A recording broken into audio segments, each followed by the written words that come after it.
Dear student, last video to আছিল স্ত্ৰী জননতন্ত্ৰৰ বিভিন্ন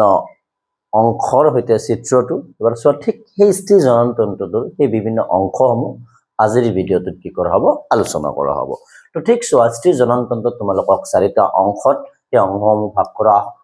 দেখুওৱা হৈছিল প্ৰথম যেটো আছিল প্ৰাথমিক জনন অংগ হয়নে তাৰ পিছত চোৱা কি আছিল অতিৰিক্ত নলিকাসমূহ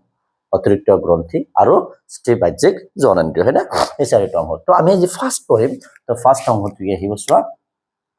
প্ৰাথমিক জনন অংগ প্ৰাথমিক জনন অংগ তো স্ত্ৰী প্ৰাথমিক জনন অংগটো কি তো তুমি জানিবা এটো হল এজুৰ ডিম্বাশয় মিনাৰ কাৰ কথা কম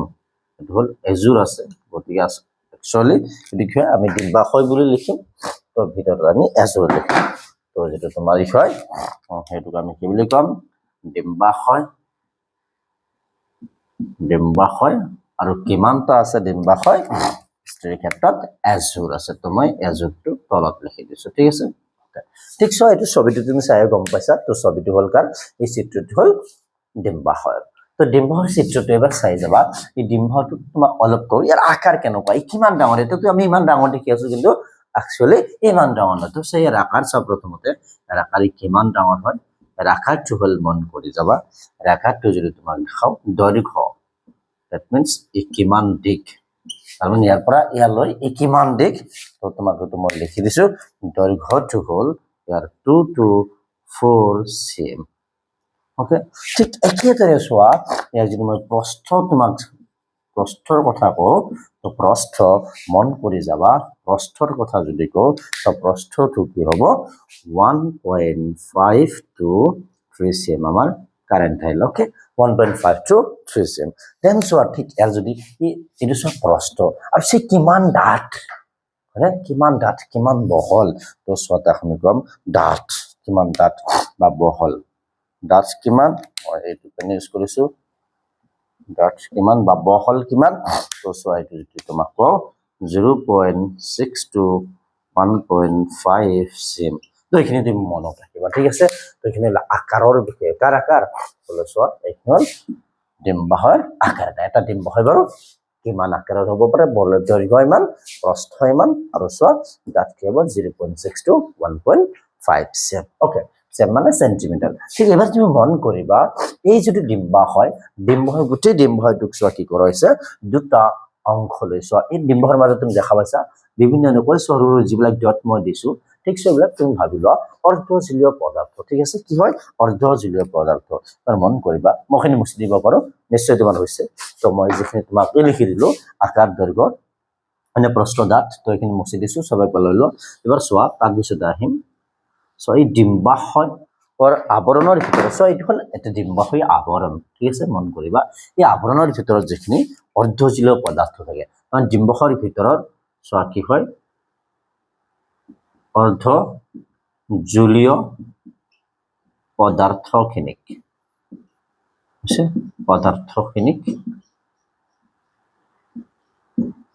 কি বলে ডিম্বাশয় পিটিকা বলে কি বুলি কোৱা হয় এটি মন কৰিবা ডিম্বাশয় পিটিকা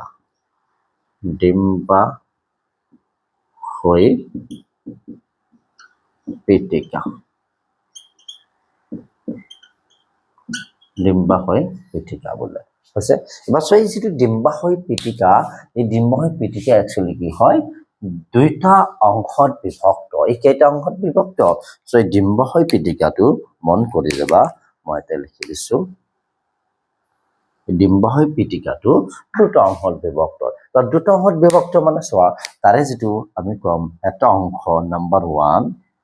এটা অংক হল সো এই ডিম্বাশয় পিটিকা এই গুটেখিনি চোৱা আৱৰণৰ মাজৰ গুটেখিনি কিন্তু ডিম্বাশয় পিটিকা এই ডিম্বাশয় পিটিকাত কি কৰাইছে চোৱা যিখিনি তোমাৰ কি হয় এই ওপৰৰ অংশ নেট সে সাইডৰ কাষৰ অংশ কাষে আছে যিখিনি আৱৰণৰ কাষে আৱৰণৰ ভিতৰৰ কাষে যিখিনি অংশ আছে তাক আমি কি বুলি কম কৰ্টেক্স ওকে দেন নেক্সট ওয়া আমি নাম্বাৰ 2 যদি তোমাক নাম্বাৰ 2 ৰ কথা কও নাম্বাৰ 2 হল মন কৰি যাবা নাম্বাৰ 2 হল কি চোৱা মাজৰ অংশখিনি এখিনিক আমি কি বুলি কম মেডুলা বুলি কম ওকে তাৰপৰা চোৱা ডিম্বাশয়ী আৱৰণৰ ভিতৰত যিখিনি চোৱা পদাৰ্থ বা অৰ্ধজলীয় কি থাকে পদাৰ্থ থাকে সেই অৰ্ধজলীয় অংশখিনিক আমি কি বুলি ক'ম ডিম্বাশয় পিঠিকা বুলি ক'ম ইংৰাজীত কয় ষ্ট্ৰমা আৰু সেই ষ্ট্ৰমা বা সেই ডিম্বাশয় পিঠিকাটো দুটা অংশত বিভক্ত এটা হ'ল তাৰে কৰ্টেক্স আৰু এটা হ'ল মেডুলা এবাৰ মন কৰিবা ক'তনো কি পোৱা যায় তে কৰ্টেক্স অংশত কি পোৱা যায় মিডল অংশত কি পোৱা যায় তাৰ কাৰণেতো চোৱা তুমি কি কৰিব লাগিব নাম জানিব লাগিব এবাৰ মন কৰিবা ঠিক পুৰুষ আৰু স্ত্ৰীৰ ক্ষেত্ৰত অলপ কথা বেলেগ পুৰুষ এটা সন্তান যেতিয়া জন্মে চোৱা যেতিয়ালৈ যৌৱন আৰম্ভ নহ'ব যৌৱন আৰম্ভ মানে তাৰ যিমান জনন অংগ সেইখিনি সক্ষম হ'ব লাগিব যদি জনন উৎপন্ন কৰিব পৰা এটা ক্ষমতা পায় ঠিক সেই যদি ক্ষমতা পোৱাৰ যিটো অৱস্থা সেইটোক আমি কি বুলি কওঁ যৌৱন আৰম্ভ বুলি কওঁ এবাৰ মন কৰিবা ঠিক সেই যৌৱন আৰম্ভ হ'লেহে পুৰুষৰ ক্ষেত্ৰত বা আমি এটা কম ল'ৰা সন্তানৰ ক্ষেত্ৰত কি হয় মন কৰিবা বোলে জননটো উৎপন্ন প্ৰক্ৰিয়া আৰম্ভ হয় কিন্তু ঠিক এইটো অলপ ছোৱালীৰ ক্ষেত্ৰত বেলেগ ছোৱালী সন্তান যেতিয়াই মাতৃ গৰ্ভত হৈ থাকে বৃদ্ধি হৈ থাকে মাতৃ গৰ্ভত কিন্তু মাতৃ জৰাৰ ভিতৰত কিন্তু যেতিয়া বৃদ্ধি হৈ থাকে যদি সেই ছোৱালী সন্তানজনীৰ ডিম্বাশয় কি হৈছে ডিম্বাশয়ৰ গঠন হৈছে ডিম্বাশয় যদি উৎপন্ন হৈছে তাৰ শৰীৰত তেতিয়া চোৱা সেই ডিম্বাশয়ৰ ভিতৰতে এই মাতৃগৰ্ভৰ জৰাৰ ভিতৰতে ডিম্বাশয়ৰ ভিতৰত কি হ'ব তাত চোৱা জনন উৎপন্ন প্ৰক্ৰিয়া তেতিয়া আৰম্ভ হ'ব তাৰ মানে এক কথাত যদি ক'ব যাওঁ মানুহৰ পুৰুষৰ ক্ষেত্ৰত বা ল'ৰা সন্তানৰ ক্ষেত্ৰত যৌৱন আৰম্ভৰ পৰাহে কি হয় বোলে চোৱা শুক্ৰ জনন পদ্ধতি নাইবা জনন উৎপন্ন প্ৰক্ৰিয়া আৰম্ভ হয় কিন্তু স্ত্ৰীৰ ক্ষেত্ৰত বা ছোৱালী সন্তানৰ ক্ষেত্ৰত ক'ৰ পৰা আৰম্ভ হয় মাতৃ জৰায়ুৰ পৰাই কিন্তু আৰম্ভ হয় তো মাতৃ জৰায়ুত যেতিয়া ছোৱালীজনী চোৱা এনেকে বিকাশ হৈ থাকিব আৰু তাৰ যেতিয়া ডিম্বাশয় বিকাশ হ'ব তেতিয়া চোৱা ডিম্বাশয়ৰ ভিতৰত প্ৰথম কিছুমান কোষ কি হ'ব উৎপন্ন হ'ব এই কোষখিনিক আমি যিখিনি প্ৰথম উৎপন্ন সেইখিনি আমি ক'ম অণ্ড জনন কোষ এইখিনিক আমি কি বুলি ক'ম অণ্ড জনন কোষ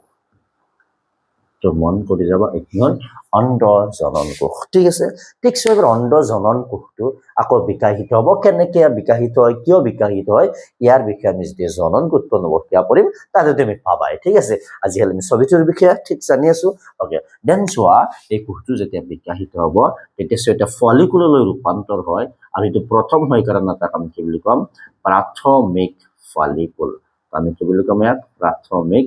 ফলিকুল তুমি বুজি পাইছা প্ৰাথমিক ফলিকুল দেন চোৱা ই লাহে লাহে বিকাশ হৈ থাকিব বিকাশ সম্পূৰ্ণ হোৱা নাই ই আৰু বিকাশ হৈ থাকিব ঠিক এবাৰ মন কৰিবা এই অণ্ডজনন কোষটো কেতিয়া একচুৱেলি অণ্ডজনন কোষটো জন্মৰ আগতেই থাকে কিন্তু জন্মৰ পাছত চোৱা এই অণ্ডজনন কোষটো জন্মৰ পাছত যেতিয়াই যৌৱন আৰম্ভ হ'ব তেতিয়াৰ পৰা এই কোষটোৰ বিকাশ আৰম্ভ হয় আৰু কেনেকে প্ৰাথমিক ফলিকুল হয় তাৰপিছত কি হ'ব এইটো কিন্তু ইয়াৰ পৰা কিন্তু জন্মৰ পিছত হ'ব ঠিক আছে যেতিয়া যৌৱন আৰম্ভ হ'ব এইটো হ'ব তোমাৰ দ্বিতীয় ফলিকুল ওকে দেন চোৱা এইটো হ'ব তৃতীয় ফলিকুল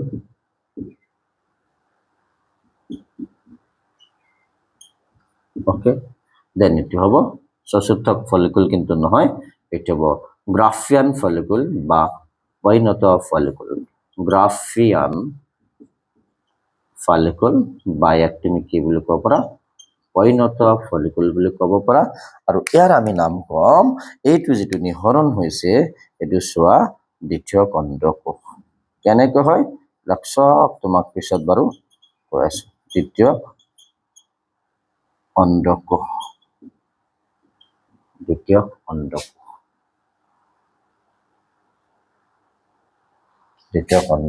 দেন এইটো চোৱা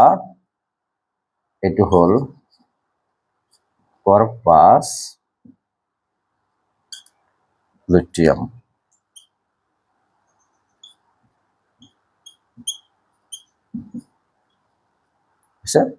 ঠিক এই অংশখিনি যদি মনত ৰাখিবা এইটো হল কৰ্পাস লুটিয়াম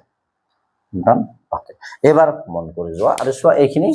ই যেতিয়া কি হয় মানে ডিজেনাৰেট হয় যেতিয়া চোৱা কাৰ্যহীন হৈ যায় লাহে লাহে ঠিক এনেকে কি ক্ষয় ভৱনৰ জৰিয়তে বাহিৰত ওলাই যায় বাৰু যিয়ে নহওক এবাৰ চোৱা এই যদি ডিম্বা হয় ডিম্বৰ যদি কৰ্টেক্স অংশ তাতে চোৱা বিভিন্ন ফলিকুলীয় কি হয় কোষসমূহ তাতে থাকে মানে এই ফলিকুলীয় কোষসমূহ কি হয় লাহে লাহে বিকশিত হয় কৈছে আৰু ঠিক সব মেডুলা অংশত কি থাকে মেডুলা অংশত বিভিন্ন ৰক্তনলিকা লক্ষিকা আদি ক'ত পোৱা যায় মেডুলা অংশত পোৱা যায় মনত ৰাখিবা কিন্তু চোৱা কৰ্টেক্স অংশত কি পোৱা যায় বিভিন্ন বিকশিত ফলিকুলসমূহ ক'ত থাকে কৰ্টেক্স অংশত থাকে চোৱা এইবিলাক ফলিকুল হয় না নাই বিকশিত ফলিকুল কৰ্টেক্স অংশত আছে আৰু চোৱা মেডুলা অংশ মানে মাজত চোৱা এই দুটা ৰক্তনলিকা আৰু মাজত বিভিন্ন ধৰণৰ লক্ষিকা আছে হয়নে তাৰ মানে চোৱা আমি কম বিভিন্ন কলাকোষ বা লক্ষিকা আৰু ৰক্তনলিকা ক'ত পোৱা যায় মেডুলা অংশত কিন্তু পোৱা যায় মোৰ ভিডিঅ'টো লাগে তুমি বাৰে বাৰে শুনিবা এই কথাখিনি তেতিয়া তোমাৰ নিশ্চয় মন পৰিব এবাৰ এই কথাটো তোমাক অলপ সামাৰি দিছো চাই যোৱা যেতিয়া ছোৱালীজনী কি হ'ল মাতৃজৰত বৃদ্ধি হৈ আছে বিকাশ হৈ আছে যদি তাইৰ চোৱা কি হৈছে ডিম্বাশয় বিকাশ হৈছে আৰু এই ডিম্বৰ ভিতৰত প্ৰথমতে কি হ'ব অণ্ডজনন কোষটো উৎপন্ন হ'ব হৈছে আৰু অণ্ডজনন কোষ তোমালোকে জানাই চোৱা এইটোবিলাক এটা কি হয় একচুয়ালি জনন কোষ হয় না আৰু এই মন কৰিবা এই জনন কোষসমূহ নিউক্লিয়াছ বিভাজন নোহোৱাকৈ কিন্তু কেতিয়াও উৎপন্ন হ'ব নোৱাৰে দ্যাট মিন্স যেতিয়া একদম কাৰ্যক্ষম এটা জনন কোষ হ'ব মানে অণ্ডজনন কোষৰ পৰা ডিম্বাণু উৎপন্ন হ'বলৈ নিউক্লিয়াছ বিভাজন তাতে লাগিবই হয় না নিউক্লিয়াছ বিভাজন নোহোৱাকৈ কিন্তু হ'ব নোৱাৰে তো সেই অণ্ডজনন কোষটো যেতিয়া নিউক্লিয়াছ বিভাজন কৰিব যাব ঠিক তাৰ কি হ'ব কি বিকাশ অসম্পূৰ্ণ হোৱাৰ বাবে ইনকমপ্লিট হোৱাৰ বাবে সেই নিউক্লিয়াছ বিভাজন সম্পূৰ্ণ কৰিব নোৱাৰে যাৰ কাৰণে তাৰ এনেকুৱা ধৰণৰ বিভাজনৰ বা এনেকুৱা ধৰণৰ বিকাশৰ তাৰ কি আছে প্ৰয়োজন হয় ঠিক আছে এবাৰ চোৱা ঠিক এণ্ডজনন কোষলৈ বা প্ৰাথমিক অণ্ড কোষলৈ এই ছোৱালীজনী কি হ'ব চোৱা জন্ম পাব আৰু যেতিয়া জন্ম পাব জন্ম পোৱাৰ পিছত যেতিয়া যৌৱন আৰম্ভ হ'ব এবাৰ কিন্তু মন কৰিবা যেতিয়া যৌৱন আৰম্ভ হ'ব তাৰ প্ৰতিটো মাহতে এটা ফলিকুল চোৱাতে কেনেকা বিকাশ হৈ কি হ'ব গ্ৰাফিয়ান ফলিকুললৈ ৰূপান্তৰ হয় যাক আমি ৰজৰ চক্ৰ বা ইংৰাজীত আমি মেনষ্ট্ৰুৱেল চাইকেল বুলি কওঁ হয় না যাৰ ফলতে কি হয় এটা ডিম্বাণুৰ প্ৰতি মাহতে উৎপন্ন হয় এবাৰ মন কৰিবা ঠিক এই যে অণ্ডজনন কোষটো যেতিয়া বিকাশ হ'ব তেতিয়া চোৱা আমি কি বুলি ক'ম প্ৰথম বিকাশ হয় ফলিকুললৈ ৰূপান্তৰ যেতিয়া হ'ব তেতিয়া প্ৰথম ফলিকুল যেতিয়া বনিব তাক আমি প্ৰাথমিক ফলিকুল বুলি ক'ম ঠিক একেদৰে প্ৰাথমিক ফলিকুল কেনেকৈ বনে চোৱা এই যিটো এটা কোষ মই তোমাক ইয়াতে দেখাইছো তুমি মন কৰি যাবা লাষ্টত তোমাৰ হাতত লৈ লৈছো ঠিক চোৱা মন কৰি যাবা বোলে চোৱা এইটো এটা কোষ এইটো বোলে প্ৰাথমিক অণ্ডকোষ কি হয়তো প্ৰাথমিক অণ্ডকোষ অণ্ডজনন কোষটো প্ৰাথমিক অণ্ডকোষ হয় অণ্ডকোষ দেন চোৱা ইয়াৰ চাৰিওফালে ঠিক এনেকুৱা কিছুমান নিৰ্দিষ্ট গ্ৰেনুলোসা কোষ মনত ৰাখিবা গ্ৰেনুলোসা কোষ আমি বাৰু পিছত পাম এইবিলাক চোৱা নাথিং বাট কি হয় গ্ৰেনুলোসা কোষ কোষা গ্ৰেনুলোসা কোষ এইবিলাক এই চাৰিওফালে যিবিলাক কি কৰি আছে তাক কি কৰিছে আগুৰি আছে এইবিলাক গ্ৰেনুলোসা কোষৰ আৱৰণ ঠিক চোৱা গ্ৰেনুলোসা কোষৰ এটা আৱৰণে যদি চোৱা সেই কোষটো কি কৰি ৰাখে আবৃত কৰি ৰাখে এটা আৱৰণ সেইখিনি প্ৰাথমিক ফলিকুল আৰু যেতিয়া গ্ৰেনুলোসা কোষৰ চোৱা ব্লেক আৰু ব্লু দুটা আছে না ঠিক এনেকুৱা আৱৰণ তাৰ মানে ইয়াৰ ওপৰতো চোৱা এনেকুৱা আৰু এটা যদি আৱৰণ আহে কি হল দুটা আৱৰণ হৈ গল তেতিয়া কি হ'ব দ্বিতীয় ফলিকুল কিন্তু দ্বিতীয় ফলিকুলত সাপোজ খালি এই দুটা আৱৰণে নহয় ইয়াৰ ওপৰত আৰু এটা আৱৰণ হয় ঠিক এনেকুৱা আৱৰণ তাতে চোৱা মই দি দিছো এটা বেষ্টনী আৱৰণ আমি পিছত বাৰু এইবিলাক লিখিম যেতিয়া বেষ্টনী আৱৰণ আহিব তেতিয়া তাক আমি কি বুলি ক'ম দ্বিতীয় ফলিকুল হৈ গল এবাৰ সঠিক এই বেষ্টনী আৱৰণটো থাকিবই এবাৰ ইয়াৰ লগতে কি হ'ব এই গোটেইখিনি কথা থাকিবই ইয়াতে আৰু এটা চোৱা ৰঙা কাগজ ৰাখিছো আৰু এটা অংশ আহিব যাক আমি কি বুলি ক'ম এন্ট্ৰাম বুলি ক'ম এন্ট্ৰাম একচুয়ালি এটা বিভিন্ন ৰসযুক্ত এটা অংশ হয় যি এই বিকাশত ইয়াৰ বিকাশত পুষ্টি যোগায় তো সেই এন্ট্ৰাম অহাৰ লগে লগে চোৱা সেই যিটো বেষ্টনী আছিল বেষ্টনীটো চোৱা দুটা ভাগত কি হৈ যাব ভাগ হৈ যাব আৰু যদি দুটা ভাগত এনেকৈ ভাগ হয় তেতিয়া তাক আমি কি বুলি ক'ম আৰু যেতিয়া এন্ট্ৰাম আহিব আৰু সেই বেষ্টনীটো দুটা ভাগ হ'ব এটা হ'ব অন্তঃবেষ্টনী আৰু এটা হ'ব বহিঃবেষ্টনী তেতিয়া সেই ফলিকুলটোক আমি কি বুলি ক'ম তৃতীয় ফলিকুল ওকে এবাৰ তুমি মন কৰা এই মাজৰ যিটো কোষ আছিল এই মাজৰ কোষটো চোৱা এইটো কিন্তু এটাই আৱৰণ আছিল হয় না কিন্তু চোৱা যে তৃতীয় ফলিকুলৰ পিছত চোৱা তুমি আৰু এটা দেখা পাইছা চোৱা ইয়াতে চোৱা এটা আৱৰণটো আছে সাপোজ চোৱা এইটো প্ৰথম আৱৰণ তাৰ পিছতো দ্বিতীয় আৱৰণ এনেকৈ দুটা আৱৰণ আছে না নাই এইটো এটা আৱৰণ এইটো এটা আৱৰণ তো যিটো চোৱা এইটো আৱৰণ এটাটো প্লাজমা আৱৰণ ভিতৰতো প্লাজমা আৱৰণ তুমি জানাই কোষৰ যদি একদম ভিতৰৰ আৱৰণ প্লাজমা আৱৰণ তো প্লাজমা আৱৰণ ওপৰৰ যিটো হয় সেইটো হ'ব স্বচ্ছ আৱৰণ এইটো নাম কি হ'ব বাৰু তোমাক বাৰু পঢ়ামে মই গতিকে এইটো হ'ল স্বচ্ছ আৱৰণ মন কৰি যাবা স্বচ্ছ আৱৰণ তো স্বচ্ছ আৱৰণ যেতিয়াই বনিব আৰু এই বাকী গোটেই অংশখিনি যেতিয়া ৰৈ যাব তাতে তেতিয়া সেই কলৈ ৰূপান্তৰ হ'ব পৈণত ফলিকুল নাইবা গ্ৰাফিয়ান ফলিকুললৈ ৰূপান্তৰ হ'ব এবাৰ তুমি মন কৰিবা যেতিয়া গ্ৰাফিয়ান ফলিকুল হয় এইটো হওঁতে সেই যিটো চক্ৰ কলো মেনষ্ট্ৰুৱেল চাইকেল বা চোৱা কি কলো ৰজৰ চক্ৰ ঠিক চোৱা যৌৱন আৰম্ভ হলে কিন্তু হয় সেই ৰজৰ চক্ৰটোৰ যেতিয়াই চোৱা কি হ'ব 14 বা 15 দিন পাব নাইবা একদম ঠিক ৰজস চক্ৰটোৰ মধ্য সময় পাব সেই মধ্য সময়ত চোৱা এই যেটো গ্ৰাফিয়ান ফলিকল এটি কি হৈ যায় ভাঙি যায় কিয় ভাঙি যায় তাৰ কাৰণ কি আমি যেতিয়া ৰজস চক্ৰ কৰিম তেতিয়া তুমি গম পাবা এইটো ভাঙি যায় আৰু ভাঙি গৈ চোৱা ইয়াৰ ভিতৰত কি এটা কোষ থাকে হেতু মন কৰিবা এটুক চোৱা এই যে বিকাশ হৈছে বিকাশ হওঁতে হওঁতে প্ৰাথমিক অণ্ডকোষটো দ্বিতীয় অণ্ডকোষ হৈ যায় গতিকে যেতিয়াই চোৱা কি হ'ব গ্ৰাফিয়ান ফলিকল ভাঙিব তুমি মনত ৰাখিবা গ্ৰাফিয়ান ফলিকলটো ভাঙিলে ইয়াৰ পৰা কি নিৰ্গমন হয় দ্বিতীয় অণ্ডকোষ আৰু দ্বিতীয় অণ্ডকোষটোক আমি সাধাৰণতে ডিম্বাণু বুলিও ক'ব পাৰো কিন্তু একচুয়ালি প্ৰকৃত অৰ্থতে ডিম্বাণু নহয় সাধাৰণতে আমি জেনেৰেলি কমনলি আমি তাক কি ক'ব পাৰো চোৱা অন্ত একচুয়ালি ডিম্বাণু বুলি ক'ব পাৰো এনে প্ৰকৃততে কি হয় দ্বিতীয় অণ্ডকোষ তো চোৱা গ্ৰাফিয়ান ফলিকলটো চোৱা যেতিয়া ৰজস চক্ৰ হ'ব এই ৰজস চক্ৰৰ মধ্য সময়ত চোৱা কি হ'ব গ্ৰাফিয়ান ফলিকলটো ভাঙি যাব ভাঙিয়াৰ পৰা কি হ'ব দ্বিতীয় অণ্ডকোষ নিৰ্গমন হ'ব এই মাজৰ কোষটো যেতিয়া ইয়াৰ পৰা ওলাই আহিব তেতিয়া তুমি মন কৰা তাৰ চাৰিওফালে যেটো আৱৰণ সেইখিনি ৰৈ যাব হয় না আৰু এই চাৰিওফালে আৱৰণ চোৱা কি হ'ব ঠিক আৰু এটা নতুন গঠনলৈ ৰূপান্তৰ হ'ব আৰু এই নতুন গঠনটোকে কোৱা হয় কৰ্পাছ লুটিয়াম নতুন গঠনটোকে কি বুলি কোৱা হয় কৰ্পাছ লুটিয়াম এবাৰ মন কৰিবা এই কোষবোৰৰনো একচুয়ালি কাম কি কাম তো সো কৰ্টেক্স অংশ এই গুটেইখিনি কথা কোন হৈছে কৰ্টেক্স অংশত হৈছে এবাৰ মন কৰিবা যে গ্ৰাফিয়ান ফলিকল হ'ব এই গ্ৰাফিয়ান ফলিকুলৰ এই আৱৰণসমূহৰ পৰা এটা কেৱষ্ট্ৰি হৰমন নিৰ্গমন হ'ব যাৰ নাম হ'ল ইষ্ট্ৰজেন তাৰ মানে চোৱা ইষ্ট্ৰজেন কৰ পৰা নিৰ্গমন হ'ব এই হৰমনটো ইষ্ট্ৰজেন এবাৰ ইষ্ট্ৰজেন কৰ পৰা নিৰ্গমন হ'ব সেই গ্ৰাফিয়ান ফলিকুলাৰ আৱৰণৰ পৰা কিন্তু নিৰ্গমন হ'ব মনত ৰাখিবা ঠিক আছে ঠিক একেদৰে এই যে কৰ্পাছ লুটিয়াম যে গঠন হ'ল কৰ্পাছ লুটিয়ামৰ কাম কি ইয়াৰ পৰা আৰু এটা হৰমন নিৰ্গমন হ'ব যাক তুমি কি কবা প্ৰজেষ্টেৰন কি কবা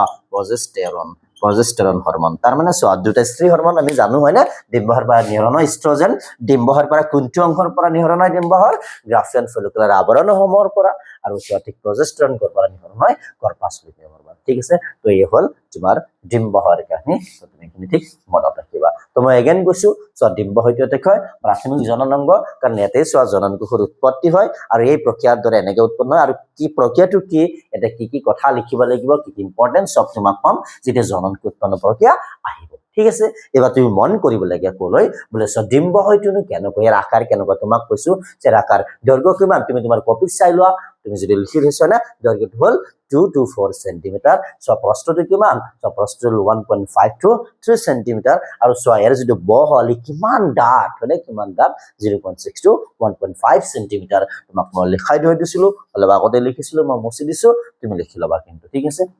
ঠিক এবাৰ চোৱা এই যেটো আৱৰণ এটো চোৱা আমি সব অংগৰে কি আছে এটা বহি আৱৰণ আছে না নাই যে চোৱা এক বাহিৰৰ পৰিবেশৰ পৰা কি কৰিছে ৰক্ষা কৰিছে ঠিক একেদৰে চোৱা তোমা এটো হল ডিম্বহৰ বহি আৱৰণ বা ডিম্বহী আৱৰণ এই ডিম্বহী আৱৰণৰ মাজত বা ডিম্বহৰ ভিতৰে এই আৱৰণৰ ভিতৰত যিমানখিনি সব পদাৰ্থ আছে গুটেইখিনি একেলগে আমি কি বুলি কওঁ সব গুটেইখিনি একেলগে আমি কওঁ ডিম্বাশয়ী পৃত্তিকা আৰু ইন ইংলিশ ইয়াক কোৱা হয় স্ট্ৰোমা কি বুলি কোৱা হয় স্ট্ৰোমা ওকে আৰু চোৱা এই স্ট্ৰোমাটো চোৱা কেইটা ভাগত বিভক্ত দুটা ভাগত বিভক্ত চোৱা ঠিক সেই ডিম্বাশয় পৃত্তিকাৰ ওপৰৰ যিখিনি অংশ মানে ডিম্বাশয় পৃত্তিকাটো বুজিয়ে পাইছা আৱৰণৰ ভিতৰত হয়নে এই ওপৰৰ যিখিনি ডিম্বাশয় পৃত্তিকাৰ যিখিনি ওপৰৰ অংগ তাক আমি কি বুলি কওঁ কৰ্টেক্স আৰু যিখিনি মাজৰ অংশ তাক আমি কি বুলি কওঁ মেডুলা আৰু ঠিক চোৱা সেই কৰ্টেক্স অংশতে বিভিন্ন ফলিকুল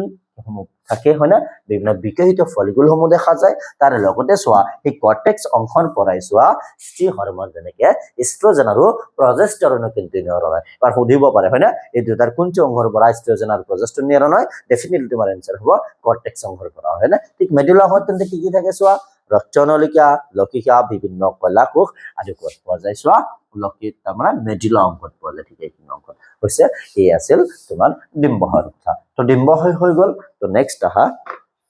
এটো ঠিক মুছি দিব পাৰো ডিম্বহয়ডাল তো তুমি এটো সবই কিন্তু আহে ভেরি ভেরি ইম্পর্টেন্ট এটো সোয়া চিত্র দি লিখিবা ঠিক হয় ডিম্বহয় এটা স্বামী কি কৰিছো তে কেনেকা কাটি দিছো ওতে ডিম্বহৰ এটা কি হ'ব সেজন এটা মানে কি হয় স্ত্ৰী মানে কাৰ মহনৰ স্ত্ৰীৰ ডিম্বহৰ এটা ছেদন হয় এটো মহনৰ স্ত্ৰীৰ ডিম্বহৰ এটা ছেদন তো তুমি চিত্ৰটো দেখি ল'বা এইটো পৰীক্ষাত আহিব কিন্তু ইম্পৰ্টেণ্ট বহুত ইম্পৰ্টেণ্ট পৰীক্ষাত আহিয়ে থাকে আহিব আৰু এইবাৰ আহাৰ চান্সো আছে তুমি ধুনীয়াকৈ এইটো আঁকিবা আৰু এনেকৈ নাম লিখিবা এইবিলাক নাথিং বাট এইবিলাক কি হয় ৰক্ত নলিকা এই দুটা কি হয় সাপোজ ধৰি লোৱা এইটো কি হয় ধমনী এইটো হীৰা সেইদৰে মই বেলেগ কালাৰেদি তোমাক ছবি আঁকি দিছোঁ ঠিক আছে ভেৰি গুড নেক্সট এবাৰ চোৱা ন প্ৰাথমিক টু জননাংগ গ'লে এইখানে প্ৰাথমিক জননাংগ কি আছিল ডিম্বাশয় এবাৰ ঠিক চোৱা মন কৰিবা এবাৰ এইটো থাকক অলপ ইয়াৰ লগত তোমাক লিংক কৰি কিছুমান কথা পাতিম তো ডিম্বৰ পিছত আমি চোৱাত কি পাম ডিম্ববাহী নলী তো দেন কি আহিব ডিম্ববাহী নলী সো ডিম্ববাহী নলী বা ইয়াৰ আন এটা নাম আমি কি বুলি ক'ব পাৰিম ফেলোপিয়ান নলী তো চোৱা সেইটো লিখি দিওঁ গতিকে চোৱা ইয়াক আমি আৰু কি ক'ব পাৰোঁ ফেলোপিয়ান নলী ওকে একে ইংৰাজীত কয় ফেলোপিয়ান টিউব তো এবাৰ মন কৰিবা অতিৰিক্ত নলিকাৰ বিষয়ে পঢ়ি আছো কাৰ বিষয়ে পঢ়ি আছো অতিৰিক্ত নলিকা তাতে আমি কাক পালো ডিম্ববাহী নলী তো অতিৰিক্ত নলিকাসমূহ মই নাম্বাৰ দি গৈছো নাম্বাৰ 1 মানে ডিম্ববাহী নলী আৰু ফেলোপিয়ান নলী তো মন কৰিবা এই ফেলোপিয়ান নলীত তিনিটা অংশ আছে তুমি যদি তোমাৰ ছবি আঁকিছিলা তাতে তুমি যাবা আৰু তুমি পাবা এৰ তিনিটা অংশ আছে মই চোৱা কৰ পৰা ষ্টাৰ্ট কৰিম ডিম্বহৰ ওচৰৰ পৰা ষ্টাৰ্ট কৰিম কৰ পৰা ডিম্বহৰ ওচৰৰ পৰা ডিম্বহটো যে লাগি আছে ঠিক তাৰে পৰা ডিম্বহটোৰ ওচৰৰ পৰা ষ্টাৰ্ট কৰিম তো ডিম্বহটোৰ ওচৰৰ পৰা যদি ষ্টাৰ্ট কৰো প্ৰথমটো হ'ল ইনফান্ডিবুলাম কি পাবা ইনফান্ডিবুলাম ওকে দেন চোৱা ইনফান্ডিবুলামৰ পিছত তুমি পাবা এম্পুলা কি পাবা এম্পুলা দেন চোৱা এৰ পিছতে তুমি কি পাবা যোজক তো চোৱা আমি কি পালো তিনিটা অংশ তাৰ মানে ডিম্ববাহী নলীটো তিনিটা অংশত বিভক্ত সাপোজ চোৱা মই ইয়াতে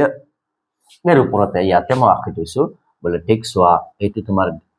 কি আছিল হয়নে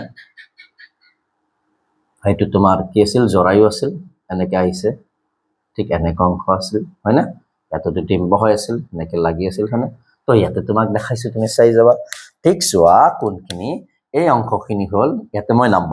নাম্বাৰ দি দিছো যাতে তোমাৰ কাৰণে সাপোজ ইটো 1 ইটো 2 আৰু ইটো 3 ওকে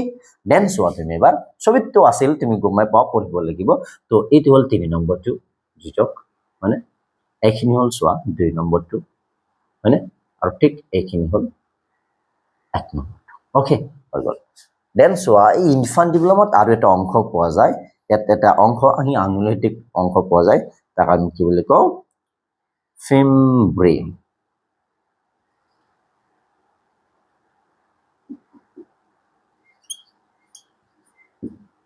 কি কওঁ ফিমব্ৰি বুলি কওঁ হয় না আঙুলিটিক প্ৰবদ্ধ পোৱা যায় কত এইটো ফিমব্ৰি এইটো চোৱা হয়তো মই ষ্টাৰ মাৰ্ক দিছো তো সো আলটিমেটলি ষ্টাৰ মাৰ্কটো কোনটো এইটো ষ্টাৰ মাৰ্ক ওকে এবাৰ তুমি বুঝি পাইছা তো এবাৰ মন কৰি যাবা ইনফান্ডিবুলামৰ কাম কি কাম কৰিব এই যে চোৱা দ্বিতীয় কণ্ডকোষটো যে নিহৰণ হৈ আছে কেতিয়া গ্ৰাফেন ফলিকুল ভাঙাৰ পিছত সেই দ্বিতীয় কণ্ডকোষটো কোনে চোৱা ফিমব্ৰিয়ে খামুচি ধৰিব আঙুলিটিক প্ৰবদ্ধৰ জৰিয়তে যেনেকে আমি খামুচিব পাৰি মানে ঠিক এনেকে খামুচি ধৰিব আৰু খামুচি ধৰি আনি ইনফান্ডিবুলামে কি কৰিব ইনফান্ডিবুলামৰ সহায়ত কি কৰিব এম্পুলা অংশত জমা কৰিব বুজি পালা এবাৰ তুমি মন কৰা ঠিক দ্বিতীয় কণ্ডকোষটো ক'ত আহিছে বলে চোৱা এইটো সাপোজ ধৰি লোৱা দ্বিতীয় কণ্ডকোষ এম্পুলা অংশত আহিছে এবার ঠিক তুমি ভাবা ঠিক এই অংশখিনি যদি একে সময়তে কি হৈছে সাপোজ শুক্ৰাণু হৈছে একে সময়তে যদি শুক্ৰাণু আহে তেন্তে চোৱা এই দুটাই কি কৰিব পাৰিব নিষেচন কৰিব পাৰিব তো আলটিমেটলি তুমি এটা কথা বুজি পালা ফাৰ্টিলাইজেশন বা নিষেচন ক'ত হৈ আছে তো স্ত্ৰীজনৰ অংগৰ চোৱা 2 নম্বৰ এটো এম্পুলা অংশত হ'ব তাৰ মানে আমি ক'ব পাৰি এম্পুলা অংশ হল নিষেচনৰ স্থান বা এম্পুলা অংশতে কি হয় নিষেচন কৰা বুজি পালা সব ঠিক চোৱা নিজে নিষেচন হোৱাৰ পিছত এই কোষটো কি হ'ব এটা সো এইটোৱে এগুণাত্মক কোষ জনন কোষসমূহ সব এগুণাত্মক মানে বুজি পাইছা আমি এনেকে লিখো এ গুণাত্মক আৰু এগুণাত্মক মানে হল 23 টাকে ক্রোমোজোম থাকে কেইটাকে 23 টা ক্রোমোজোম থাকে তার মানে 23 সোয়া মাতৃৰ পৰা আৰু 23 সোয়া পিতৃৰ পৰা দ্যাট ইজ মাকৰ পৰা 23 আৰু দেউতাৰ পৰা 23 এই হল 46 তাৰ মানে 46 যেতি হ'ব দ্বিগুণাত্মক তাৰ মানে সোয়া ঠিক ইয়াৰ পিছতে কি হ'ব এই দুটা যদি নিষেচন কৰিব এটা সোয়া দ্বিগুণাত্মক কোষ হ'ব এটি হ'ব সাপোজ দ্বিগুণাত্মক চাই যাবা দ্বিগুণাত্মক মানে দ্বিগুণাত্মক মানে কিমানটা আছে 46 দুটা ক্ৰমোজম আছে ওকে তাৰমানে দুটা একচুৱেলি কেজ চাইড আছে তো সো এই যেটো দ্বিতীয় খণ্ড কোষ হল বা দ্বিতীয় দ্বিগুণাত্মক কোষ হল একচুৱেলি ইয়াৰ নামটো কি হ'ব এবাৰ যোজন কোষ ইয়াৰ নামটো কি হ'ব যোজন কোষ তাৰমানে যেতিয়া নিকেশন কৰিব দুটা জনন কোষে আৰু নিকেশনৰ ফলত যেটো নতুন কোষ হ'ব তাক আমি কি বুলি কম যোজন কোষ এবাৰ চোৱা এই যোজন কোষটো এবাৰ চোৱা ক'ত যাব লাগিব ক'ত লগ হ'ব ঠিক চোৱা এই যেটো তোমালোক ফাৰ্স্ট ক্লাছতে কৈছিলো জৰাই যেটো এন্ডোমেট্ৰিয়াম আৱৰণ তাতে কি হ'ব লাগিব ঠিক চোৱা ইয়াতে আহি আৰোপণ হ'ব এইখিনি অংকটা হি আৰোপণ হ'ব মানে যে যদি আৰোপণ হ'ব তো চোৱা ক'ত হ'ব জৰাইত আৰোপণ হ'ব তো চোৱা এবাৰ নিকেশন হৈছে ক'ত তো নিকেশন হ'লে এইখিনি অংকত তো ইয়াৰ পৰাই চোৱা গতি কৰি আহিব লাগিব না নাই এইখিনি অংকত তো চোৱা সেই গতিত কোনে হয় কৰিছে যোজক অংশৰ মাজে কি কৰে ঠিক সেই চোৱা এই যোজন কোষটো সেই পাৰছ নামৰ লগতে মিলাইছে কিন্তু চোৱা এই যোজন কোষটি কি কৰি থাকে গতি কৰি থাকে তাৰ ফলে চোৱা জৰায়ুৰ ফলে হল মন কৰি যাবা ঠিক চোৱা যেতিয়া জৰাৰ ফলে একচুৱেলি কি কৰি থাকিব গতি কৰি থাকিব তেতিয়া যোজন কোষটি কিন্তু লগতে মাইটোসিস বিভাজনো কৰি থাকে তো চোৱা এবাৰ তোমাৰ হৈ গল এইখিনি তুমি মন কৰিবা ডিম্ববাহী নলী বা ফেলোপিয়ান নলীটো হৈছে তো চোৱা দীঘল নলী মানে যে চোৱা কি হয় স্ত্ৰী জনন কোষে হোক স্ত্ৰী জনন কোষে হোক বা পুং জনন কোষে হোক গঠিত সহায় কৰে তাৰে লগতে চোৱা কি কৰে বলে চোৱা যোজন কোষটো চোৱা জৰাইত আৰোপণৰ ভাৱে কি কৰে জৰাইলৈ গতি কৰোৱায় হয় না জৰাইলৈ কঢ়িয়াই আনে কৈছে ঠিক এবাৰ মন কৰিবা এই যেটো ডিম্ববাহী নলী ইয়াৰ আকাৰনো কেনেকুৱা সো ইয়াৰ যদি তোমাক কি কথা কও দৈৰ্ঘ্য ইয়াৰ দৈৰ্ঘ্যৰ প্ৰস্থ বহুত ইম্পৰ্টেন্ট ইয়াৰ দৈৰ্ঘ্যটো চোৱা 10 to 12 সেন্টিমিটাৰ পাবা কিমান 10 to 12 সেন্টিমিটাৰ আৰু যদি তোমাক ইয়াৰ প্ৰস্থৰ কথা কও ই কিন্তু অতি সৰু প্ৰস্থটো 3 to 4 সেন্টিমিটাৰ ওকে তো এটো ইমান বহল হয় ঠিক এবাৰ মন কৰিবা এই অংশৰ মাজেৰে কি হয় এই জনন কোষসমূহ গতি কৰে তাৰ মানে ঠিক চোৱা এফালে যেতিয়া কি হ'ব শুক্ৰ নিক্ষেপ বনাব এফালে শুক্ৰাণু এই শুক্ৰাণু এনেকে ইয়াতে আহিব আৰু চোৱা ডিম্বাণু ইয়াৰ পৰা ইয়াতে যাব হৈ গল ইয়াতে আহি আলটিমেটলি কি হ'ব নিকেশন হ'ব আৰু ইয়াতে যদি নিকেশন হ'ব আকৌ চোৱা এই যোজন কোষটো কি কৰিব ইয়াতে আহি ক'ত জৰায়ুত আৰোপিত হ'ব ওকে তানি আছিল তোমাৰ ডিম্ববাহী নলীৰ বিষয়ে তো ডিম্ববাহী নলীৰ বিষয়ে তুমি মনত ৰাখিবা দেন আহা এবাৰ আমি কাৰ কথা যাও ঠিক জৰায়ুৰ কথা যাও তো আমি আজি জৰায়ুৰ বিষয়ে পঢ়ো হৈ গলে কিনি তুমি মন কৰিবা পঢ়ি লবা হৈছে ওকে দেন কাৰ্যখিনি কলি কোনটো কলো হয় না দেন পানিবলা আমাৰ কাৰ্য কি এম্পলাৰ কাৰ্য কি যোজকৰ কাৰ্য কি দেন আহা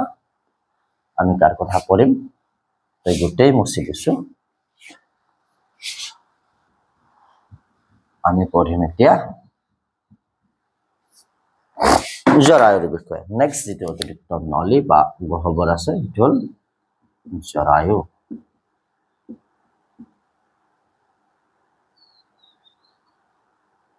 জৰায়ু এক আন এটা অৰ্থত আমি কি বুলি কওঁ বৰচোৱা জৰায়ু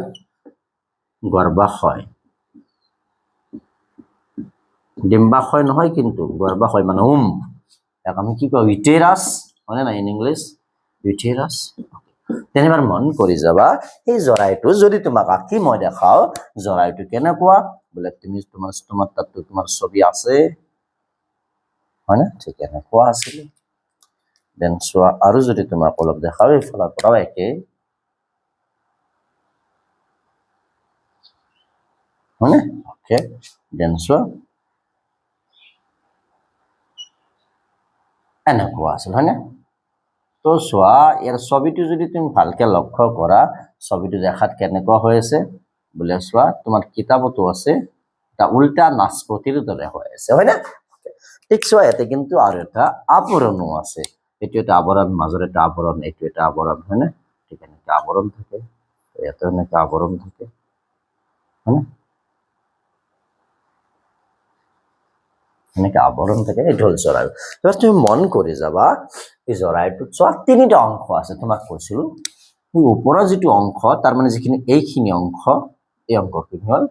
ফান্ডাস কি বুলি কোৱা যায় ফান্ডাস ওকে এইটো হল জৰায়ু গহ্বৰ এইটো হল জৰায়ু গহ্বৰ হয় না আৰু ঠিক চোৱা এই তলৰ যিখিনি চোৱা এইখিনি অংশ হৈছে এইবোৰ ইয়াৰ পৰা এইখিনি পাবা এনেকে আহিব হয় না গ্ৰীভা অংশ কি পাম গ্ৰীভা ওকে এবাৰ তুমি দেন মন কৰি যাবা ঠিক চাই যোৱা জৰাইটো তিনটা অংশত কিন্তু বিভক্ত হলে ওপৰৰ অংশটো ফান্ডাস মাজৰ যিখিনি খালী অংশ যত তুমি মই কি হৈছিল লৈছিলো হয়নে গৰ্ভাশয় ভিতৰত আমি বৃদ্ধি হৈ আছিল ঠিক এইটো হল জৰায়ু গহ্বৰ আৰু ঠিক চোৱা ঠিক যেটো নলীৰ মাজেৰে তুমি মই ওলাই আহিছিল এই নলীটো চোৱা জৰে এটা মাংসযুক্ত অংশয়ে গঠন কৰা আৰু এই মাংসযুক্ত জৰাৰ অংশখিনি হল গ্ৰীভা যিটোৱা এই নলীটো কি কৰে জন্ম নলী বা গ্ৰীভা নলী কি কৰে সৃষ্টি কৰে বা বনায় বা গঠন কৰে ডান হৈ গল অংশ এবাৰ তুমি মন কৰিবা এই জৰাইটো বা জৰাই গহ্বৰটো চোৱা তিনিটা আৱৰণৰ দ্বাৰা কি হৈ থাকে আবৃত হৈ থাকে এবাৰ আৱৰণ তিনিটা চোৱা তোমাক তো লিখিয়ে দিছিলো সো এইটো প্ৰথম আৱৰণ যদি সাপোজ ধৰি লোৱা ইয়াক তুমি ক'ব লাগিব পেৰিমেট্ৰিয়াম কি বুলি ক'ব লাগিব পেৰিমেট্ৰিয়াম ওকে দেন চোৱা এই মাজৰ যেটো আৱৰণ মাংসপেশীযুক্ত ইয়াক তুমি ক'ব লাগিব মায়োমেট্ৰিয়াম ওকে দেন চোৱা ঠিক এই যেটো আৱৰণ ৰঙা কালাৰেৰে আঁকিছো সেইটো হল এন্ডোমেট্ৰিয়াম হল চাই যাবা সো তিনিটা আৱৰণ হয় না এবাৰ তোমাক কাম কম চোৱা গোটেই বাহিৰৰ যেটো আৱৰণ থাকে কি কৰে ডেফিনেটলি বাহিৰৰ আৱৰণটো আমাক সব বাহিৰৰ পৰিবেশৰ পৰা সুৰক্ষা দিয়ে তাৰমানে সেই জৰায়ুৰ ভিতৰৰ পৰিবেশটো বাহিৰৰ পৰিবেশৰ পৰা কি কৰি আছে ইয়াক সুৰক্ষা দি আছে বা যেতিয়া এতে কি হ'ব ভ্ৰূণ এটা বিকাশ হৈ থাকিব তাকো সব বাহিৰৰ পৰিবেশৰ পৰা কি দিব আলটিমেটলি ই ৰক্ষা দিব পাৰে তাৰমানে আমি কম জৰায়ুটো বাহিৰৰ পৰা যে ৰক্ষা দি আছে সুৰক্ষা দি আছে তাৰ কাম কোনে কৰি আছে পেৰিমেট্ৰিয়ামে কৰি আছে মায়োমেট্ৰিয়ামৰ কাম হল চোৱা পেশী সংকোচনৰ জৰিয়তে অৰেখিত পেশী থাকে কেনেকুৱা পেশী থাকে অৰেখিত পেশীযুক্ত এটা মই লিখি দিছো এটা কি থাকে অৰেখিত পেশী তুমি মন কৰিবা অৰেখিত পেশী থাকে তো চোৱা অৰেখিত পেশীযুক্ত অৰেখিত এই পেশীৰ সংকোচনৰ জৰিয়তে এই চোৱা এই বাচ্চাটো বা নৱজাতকটোক কি কৰে প্ৰসৱত সহায় কৰে তাৰমানে আলটিমেটলি মায়োমেট্ৰিয়ামৰ কাম হল অৰেখিত পেশীৰ সংকোচনৰ জৰিয়তে প্ৰসৱ প্ৰক্ৰিয়াত সহায় কৰে সো এন্ড্ৰোমেট্ৰিয়াম ইয়াৰ কাম হল চোৱা আৰোপণত সহায় কৰে ক'ত সহায় কৰে আৰোপণত মই এগেইন তিনিটা তোমাৰ কাৰণে ৰিপিট কৰিছো শুনি যাবা আৰু লগে লগে তুমি লিখি যাবা তিনিটাই কিন্তু ভেৰি ভেৰি ইম্পৰ্টেন্ট সো পেৰিমেট্ৰিয়ামৰ কাম হল জৰায়ুৰ ভিতৰৰ সব পৰিবেশটোক বাহিৰৰ পৰিবেশৰ পৰা সুৰক্ষা প্ৰদান কৰে হৈছে দেন চোৱা যে মায়োমেট্ৰিয়াম ভিতৰৰ যেটো আৱৰণ মধ্য আৱৰণ ইয়াতে কি থাকে অৰেখিত পেশী থাকে চোৱা মায়োমেট্ৰিয়ামৰ অৰেখিত পেশীসমূহে সংকোচন কৰি কি কৰে প্ৰসৱ প্ৰক্ৰিয়াত সহায় কৰে মায়োমেট্ৰিয়ামৰ অৰেখিত পেশীসমূহে সংকোচন কৰি প্ৰসৱ প্ৰক্ৰিয়াত সহায় কৰে একেদৰে চোৱা এন্ডোমেট্ৰিয়ামৰ কাম হল এন্ডোমেট্ৰিয়ামে চোৱা কি হয় আৰোপণ প্ৰক্ৰিয়াত সহায় কৰে কি প্ৰক্ৰিয়াত আৰোপণ প্ৰক্ৰিয়াত সহায় কৰে ওকে হৈ গল দেন ঠিক এবাৰ চাই যাবা এই যদি গ্ৰীভা আছে গ্ৰীভা এটো পেশীযুক্তকাৰ জৰায়ুৰ অংশ পেশীযুক্ত জৰায়ুৰ অংশ তাক আমি কি বুলি কওঁ গ্ৰীভা বুলি কওঁ এই পেশীযুক্ত জৰায়ুৰ অংশ ইয়াক গ্ৰীভা বুলি কোৱা যায় হনে দেন ঠিক চোৱা